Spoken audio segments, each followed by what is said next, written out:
Barely days ago, an expose by the BBC, of course, opened up the Pandora's box on torment and torture that tea workers in multinationals domiciled in Kenya are forced to grapple with. And this is actually in the line of sexual harassment in the labor market. This, of course, is something that has not just happened once, but since time immemorial, it has been a vice that many tea workers in Kenya continue to face amid the calls from civil society and also non-state actors to bring this vice to an end. Is the government and other partners putting the much needed foot ahead just so to make sure that this vice doesn't go beyond today? That forms the basis of our conversation today on Business Glide, your number one show on matters public policy in Kenya. And my name is Richard Mwanjab. Always a pleasure indeed to have you on board.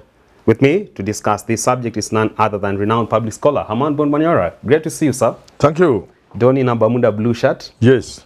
Style is your second name. Oh, come on. And fashion. The Lu in me. All right. Yes. Let's start here. We are talking matters, the place of sexual harassment in the labor market. Of course, it's something that shouldn't be alive to this particular date. Have you watched that expose by BBC? I've not watched, but I see I can just get what it's saying without watching. I don't have to watch. It actually touches on multinational firm Unilever and Finlay's company.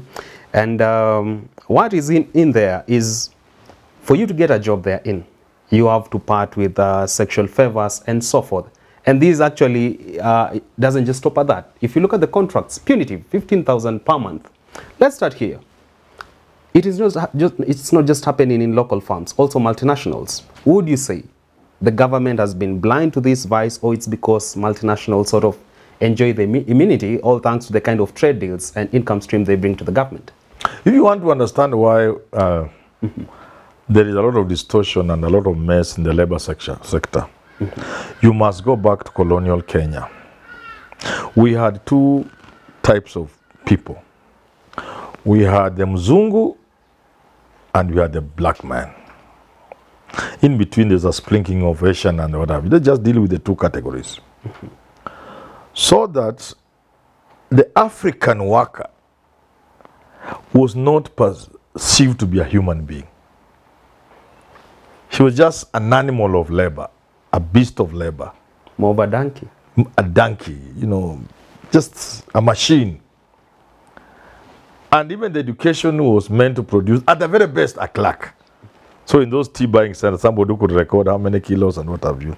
So in the labor market of colonial time, the African was never viewed as a human being. So that things like salaries, working conditions, human rights would have been part and parcel of the entire arrangement.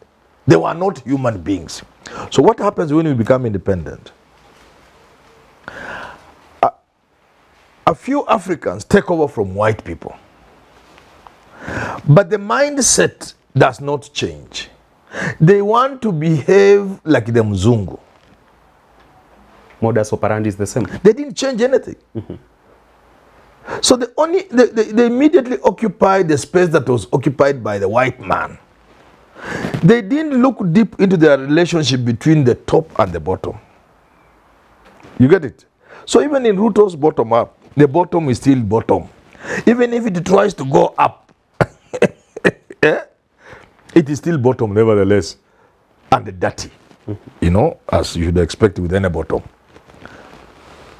And that's where the problem lies. The tea workers are not human beings within the entire structure and the ecosystem of the industry. They are not human beings. Otherwise, if they had been human beings, before you talk of sex, have you seen the conditions under which they work? Despicable. When you pass in a matatu or on bus, going to Kericho and other areas within the tea plantation, the road passing through, it is drizzling, it is raining, and human beings are picking tea. Haven't you seen that? What? Yes. Those areas are so cold. When a tea picker greets you, if you try to do a bit like this, if he slapped you, you think it's timber, not a human being. Or going for biometrics. So those are not human beings. And let's stop pretending. The Kenyan labor market is a labor market where workers are slaves. What do we pay our teachers? What do we pay our doctors? What was a white doctor paid? The last white doctor was working for the colonial government. What were the registered nurses? How were they treated? What happened to the doctors' flats we used to have? Where young doctors, before they settle, there is a place you settle until you get either family or you are slightly more established, you go to your house, doctors' flats. What happened to all those things? Those things were for white people. Or structure that had been put in place by the white people before they left. So don't talk about sex. It is everything that is wrong. In the 21st century, we put it in black and white. And we clap for the president as we are going to clap for him on the 1st of May when he says this is the minimum wage. It is going. I was in Nyayo Stadium when Uhuru gave the last. I was seated right there. Increase. 12%. Then I asked him. Everybody was wild. Everybody was smiling and clapping. Then I did my quick arithmetics. I said, God, what are we talking about? What is 12%? What are we, 12% of what? And I've told people, it's a simple thing.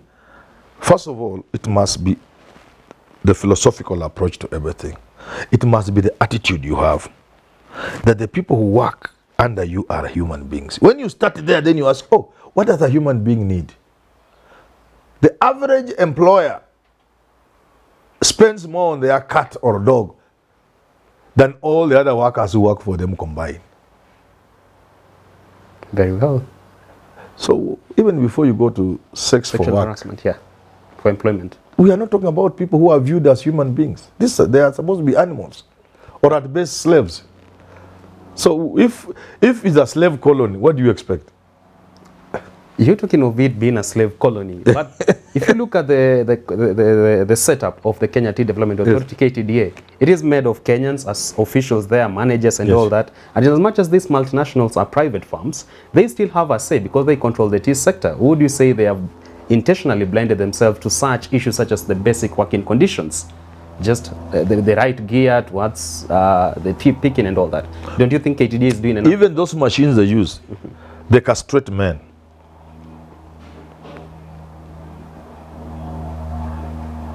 Those machines do, other than taking away jobs, they also do physically things to people who use them. Go there. I've interviewed many of them. Yeah. The beginning point is this. Do we view workers as human beings? The answer is no. Question number 2. Is this our country or does it belong to foreigners? The answer is, it belongs to foreigners. Oh, wow. Is there the Kenyan interest in anything we do in this country? The answer is no. In the interest of foreigners. Do our leaders do anything in the interest of the country and the people? The answer is no. Including governors? Everything. Where these tea farmers are domiciled? Everything. Because I have had very stupid discussions about Del Monte, about the tea... The tea farms in Kericho, Bomet, and the rest. Should it be discussing about whether we should renew those leases to absentee owners? Should it be a subject of discussion in the 21st century? Can you go and own a tea plantation in their country? Not really. When the Le Monte, the leases expired, they should just have gone home. Give it to the tea farmers in the tea farms in Kericho. Should it be a subject of discussion? Now they feel that it will kill the economy. Economy which pays people 12,000 shillings per month.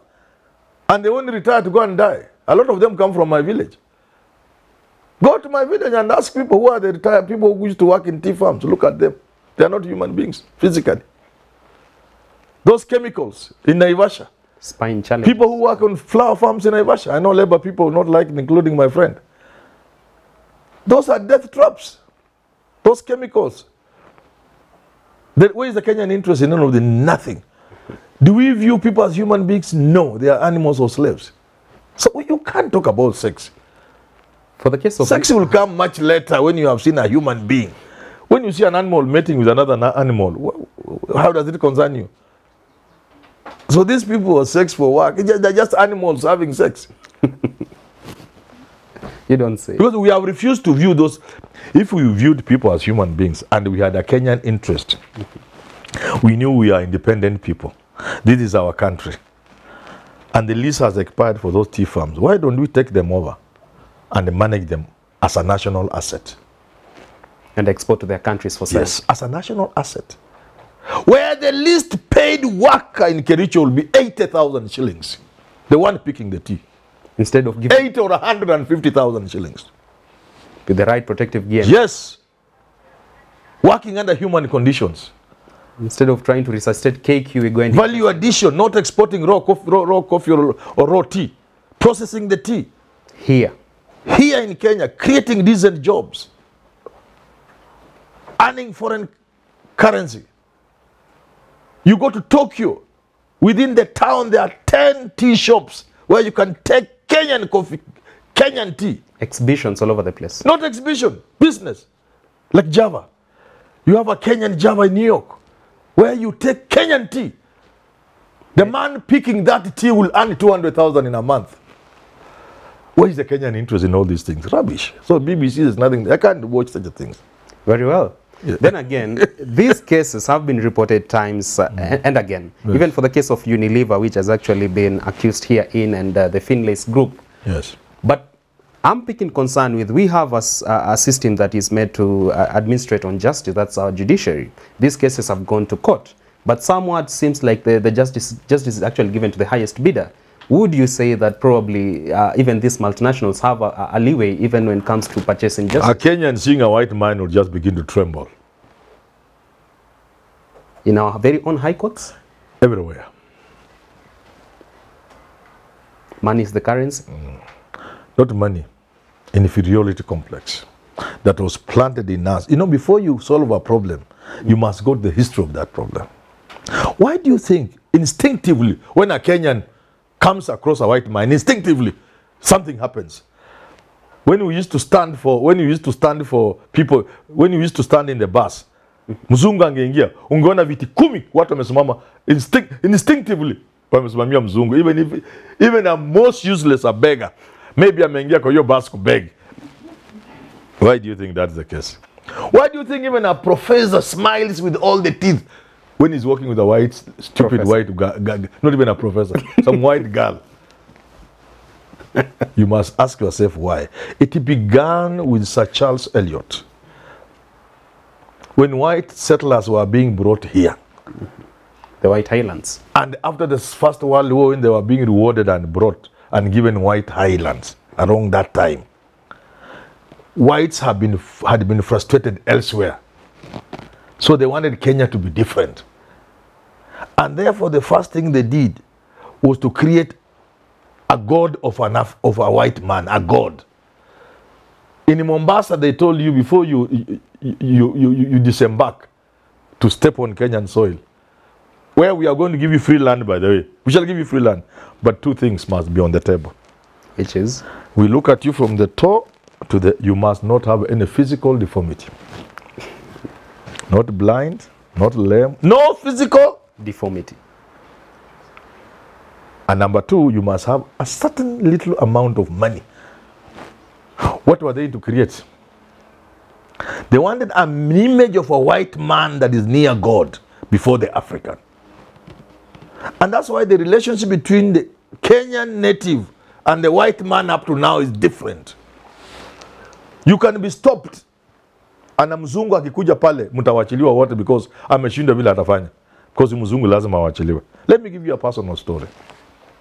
The university started something new about exams. We used to take exams ourselves for typing and everything. They said, no, these exams will go through the chairman this time. Let's go to what we used to do in the past. Because this lax is not helping the university standards. We agreed. Then I got late. I'm a little lazy, I must admit. I got late with my exam. So I took the exams officer. He said, I cannot touch. Somebody else brought his. I cannot touch. I tried to beg this man. Oh, you're a young man. He's a man I had even taught. I told you, hey, mimi mwalimu yako no. Other man said no. Hi. This thing could bring me at trouble. Then some stupid, semi-literate foreigner teaching with us who can't even speak English. And he's a foreigner. I think Arab or something like that. Arab was, I think Somali or Arab. One of those. Semi-literate, Took the exam. The man took and called us. I just went down and cried. I'm telling you, I went down and cried. Inferiority. Because I would have killed that man. Instead of killing him, I went down and cried. That is the African for you in this country. And unless we understand our history, why we are so subservient is a theme and an essay in a book I've written called Why Things Won't Work in Kenya. I'm reissuing it because the other one was a bit raw. I'm reissuing it very soon. Subservience. It has affected this country so much. It's not just about foreigners. It's about anybody in authority. One day, a vice chancellor was hounded out of office at the University of Nairobi. There was a lot of celebration. I wrote in the papers and asked you professors, are you telling me one person can spoil the university so that today we must celebrate because one has gone? That fear and subservience, where a headmaster or a principal will spoil a school that has been established for many years. He will be there for 10 years, and after he has left, the school will be finished. Even if it had trees, he has cut, everything is down. And yet the people teaching with him are university graduates, some of them more educated than him. And they are board members also. And they are board members. The fear of authority is what is killing this country. So you give somebody a job, you just pray he's a good man. Very well. If he's a bad man, everything will be destroyed because we fear authority in a bad way. We don't respect authority. We fear authority badly. Who unto us if that authority is white? Back to your Unilever and Finley's. I used to have friends working there in Finlay House, near the bus station. Before they sold to Unilever. I don't know whether Finlay is still there. Finlay is there, Unilever now. Or they sold a bit of it to Unilever and then a bit of it. So, a foreigner to a Kenyan, even a minister, even a big man, akiona mzungu, even a sweeper from China. The gods are here in our corridors. They have to kneel down and bow. Although, okay, in the interest of time, let's wind up here. We have seen in other countries, the whistleblowing culture has really helped in taming such vices. Here we have human rights activist Boniface Mwangi, Jerotich Say, and a number of them therein. Would you say that probably developing a framework that, of course, protects whistleblowers and also protects the free space for activists to do their work would probably help in taming the thing that is facing the team? Yeah, we need a lot of activism. We need civil society active. But you see, the problem in this country is tribalism. We had a very vibrant civil society and the church against Moi. Kumbe, they were just tribalists. When Agikuyu took over, they all went down. We have not recovered. The church, civil society, Kumbe, they were just tribalists.